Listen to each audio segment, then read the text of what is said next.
Salli wa sallim ya salam ala nabi khairil anam wal ali wa. Para muhibbin rahimakumullah, idza stauda'a Allahul ma'rifata fil qulub la budda ay yadhhara atharuha 'alal jawarih fa af'alul jawarih tabi'atun li ahwalil qulub.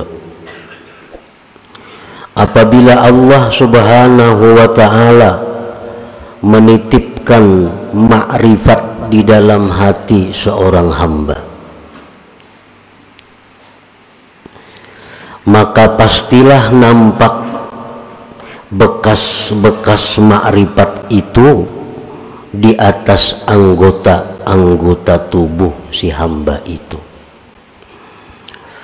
Apabila Allah memberikan cahaya ma'rifah ke dalam hati kita, maka bekas atau alamat tanda ma'rifat yang ada di dalam hati itu nampak di seluruh zahir tubuh kita.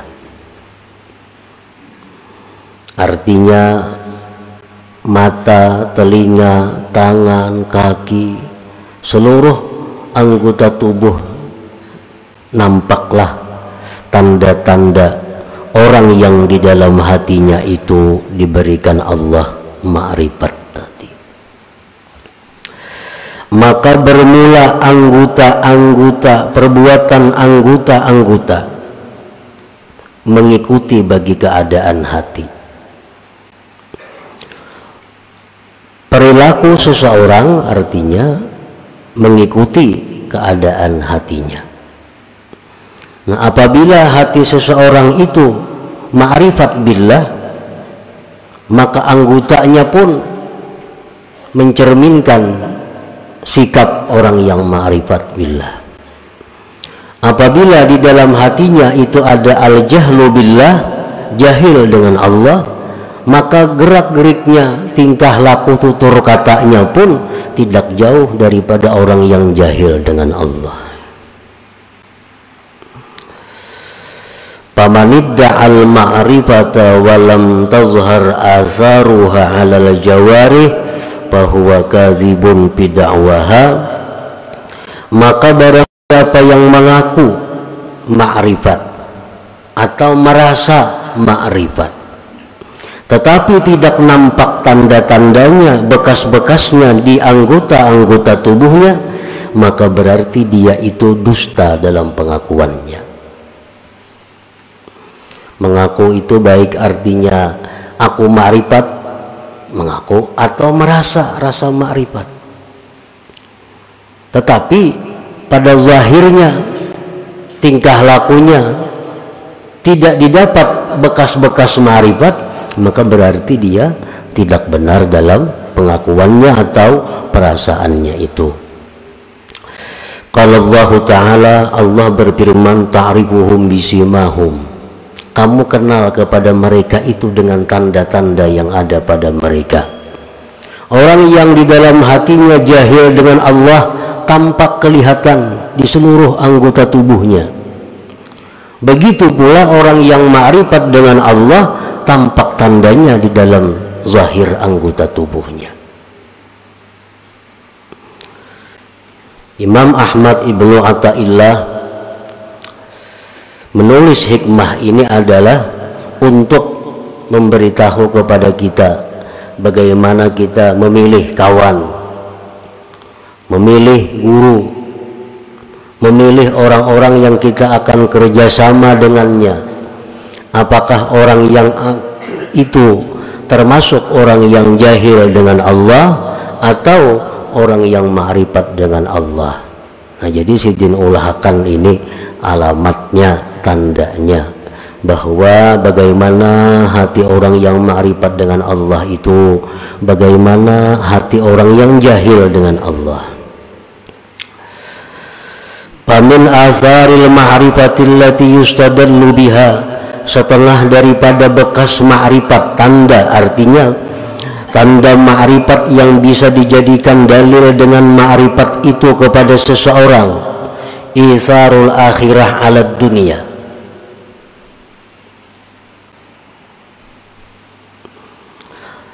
mengutamakan akhirat atas dunia.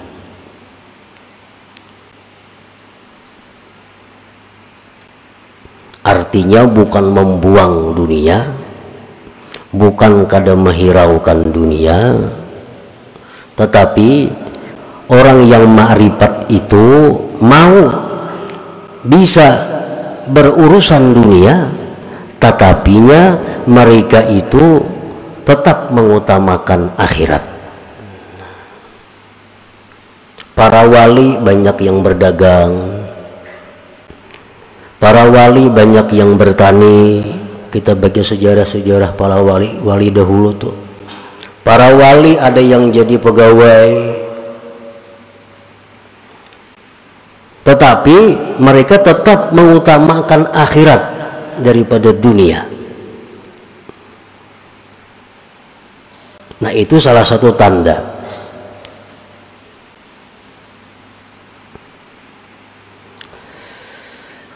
Karena mereka orang yang ma'rifat dengan Allah itu meyakini sekali bahwa akhirat itu lebih baik daripada dunia. Nah, baiknya akhirat dari dunia itu bukan berarti harus kita tinggalkan dunia, bukan. Tetapi baiknya akhirat dari dunia itu agar kita utamakan akhirat daripada dunia.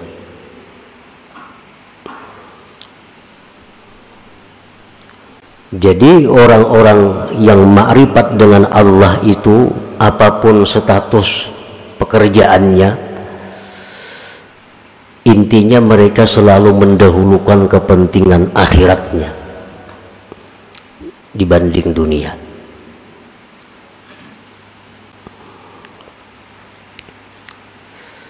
Yang kedua, wal musara'atu ila ittiba'i amrillah subhanahu, mereka itu segera mengikuti perintah Allah, segera mengikuti perintah Allah. Antara lain adalah, apakah orang yang ma'rifat itu mau berbuat dosa? Imam Junaid al-Baghdadi pernah ditanya orang, ujar orang kepada Imam Junaid, ayaznil arifu, orang yang ma'rifat kepada Allah itu maukah dia berzina? Imam Junaid Baghdadi menjawab, wa kana amrullah qadaran maqdura, kalau itu memang takdir Allah demikian, bisa saja terjadi. Nah, artinya orang yang arif itu bukan nabi, orang yang arif itu bukan maksum dari dosa. Mereka mau berbuat dosa, tetapi begitu mereka berbuat dosa, mereka cepat, musara'ah, cepat kembali kepada Allah. Itu bedanya antara orang yang arif dengan tidak arif. Begitu mereka berbuat dosa, mereka musara'ah, mereka segera kembali kepada Allah, segera tobat kepada Allah. Makanya orang-orang arif itu disebut mahfuz. Nah, mahfuz itu bukan terpelihara dari dosa, tetapi terpelihara dari israr, mengekali dosa. Kalau mengekali dosa kada mau orang arif itu, tapi kalau berbuat dosa mau. Begitu mereka berbuat dosa, mereka segera kembali ke jalan Allah. Wal firaru minasyawagilil mulhiyati 'anillahi ta'ala, dan lagi tanda orang yang di hatinya itu ada ma'rifat dengan Allah, dia itu berlari menjauhkan diri dari kesibukan-kesibukan yang melalaikan dia daripada Allah. Kesibukan-kesibukan, pekerjaan-pekerjaan yang membuat mereka itu lalai. Nah, itu mereka lari. Artinya pekerjaan yang selama ini sudah bagus nih, wirid-wirid aktif kita baca, menuntut ilmu aktif terlaksanakan. Ini ada pekerjaan cukup. Nah, ada pulang pekerjaan lain yang bagus, yang pina untungnya ganal nih. Tetapi amun ini digawi bujur untung ganal, cuma akibatnya kaina wirid kada terbaca lagi. Mengaji nang seminggu 3 kali jadi sebulan sekali. Ini ngarannya memegang sesuatu yang melalaikan daripada Allah. Nah, orang arif kada mau bekerja, mau, tapi kada melalaikan mereka daripada Allah.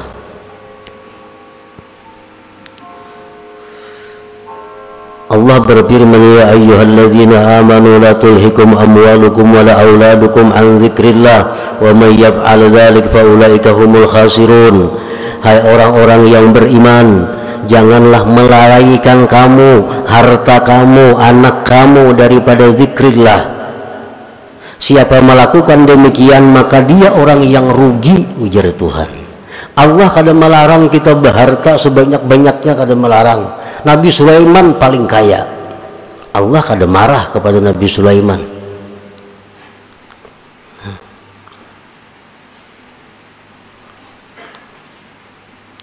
Tetapi yang Allah itu melarang jangan sampai kita ini lalai. Gara-gara kebanyakan pekerjaan, kesibukan macam-macam, wirid kada terbaca, sembahyang bahanu berjamaah banu kada, harta. Tuhan kada melarang kita punya anak, ulah anak sebanyak-banyaknya. Nabi Muhammad suka. Ini mubahin bikumul umama yaumal qiyamah, kata Nabi kita. Aku bangga dengan banyaknya umatku nanti hari kiamat.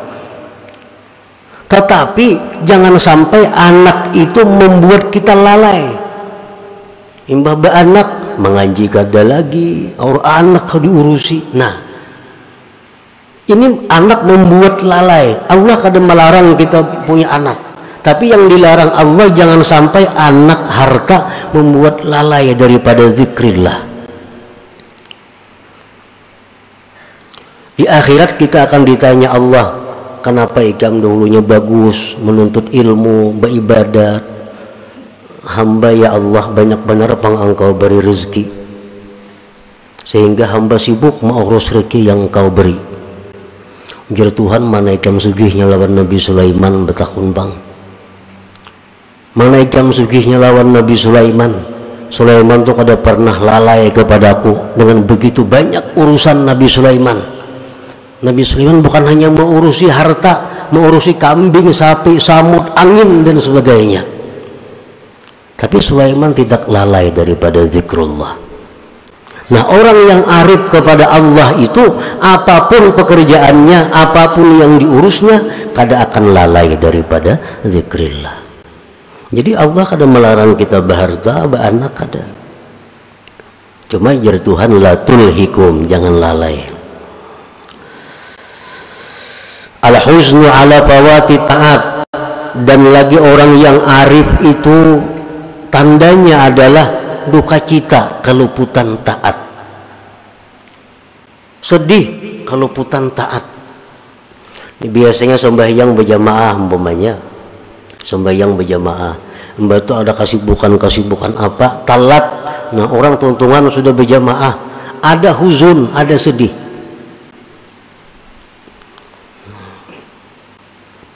Ingat di zaman Rasulullah Sallallahu Alaihi Wasallam, para sahabat Nabi yang sembahyang di kebun. Begitu sembahyang di kebun, asik memandang kebun, kada ingat lagi berapa rakaat sembahyang di kebun. Karena sembahyang itu di rumah, sebagian banyak liliatan. Ini sembahyang di kebun, lalu banyak liliatan. Bagusnya kebun ini, bagusnya kebun itu. Akhirnya kada ingat lagi berapa rakaat sembahyang nih. Nah, selesai sembahyang, sedihnya bukan main sahabat Nabi ini. Dan sampai-sampai kebun yang sekian luas dihibahkan untuk sabilillah, karena gara-gara kebun ini aku lalai terhadap Allah. Nah, jadi orang yang arif dengan Allah mau aja keluputan taat. Tetapi orang arif itu kalau keluputan taat mereka sedih. Itu bedanya. Bukan orang arif itu selalu aktif taatnya, kada. Mereka mau luput. Tetapi setiap luput mereka sedih. Mereka sedih.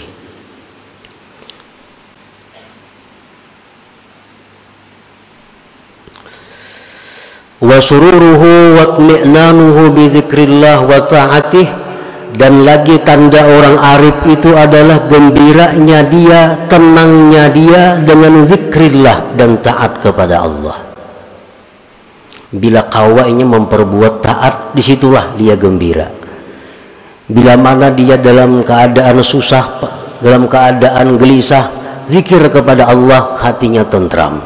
Nah, itu orang yang arif dengan Allah.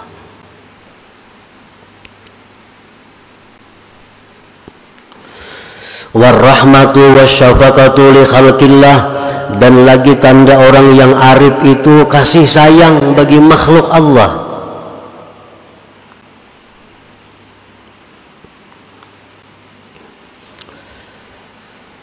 Seperti kita baca ratib Al-Adrus, Allahumma salli ala Muhammad ya Rabbi warham kulla muslim, Allahumma salli ala Muhammad ya Rabbi warham kulla mudhnib.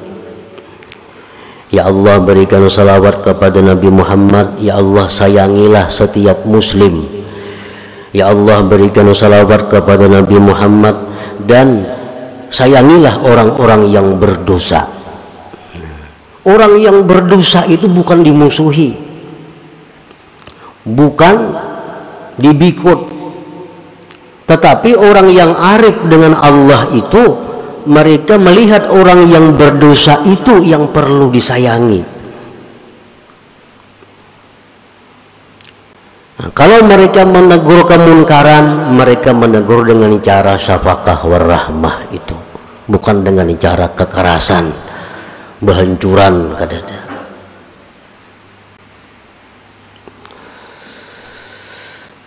Wa ru'yatu ma yasurruhu wa ma yuhzinuhu minallah dzil jalali wal ikram, dan lagi tanda orang yang ma'rifat itu adalah dia melihat sesuatu yang menyenangkan, melihat sesuatu yang menyedihkan, semuanya datang dari Allah dzil jalal wal ikram. Nah, itu antara lain asar, tanda ma'rifat yang kelihatan di anggota kalau orang hatinya diberi Allah ma'rifat billah itu.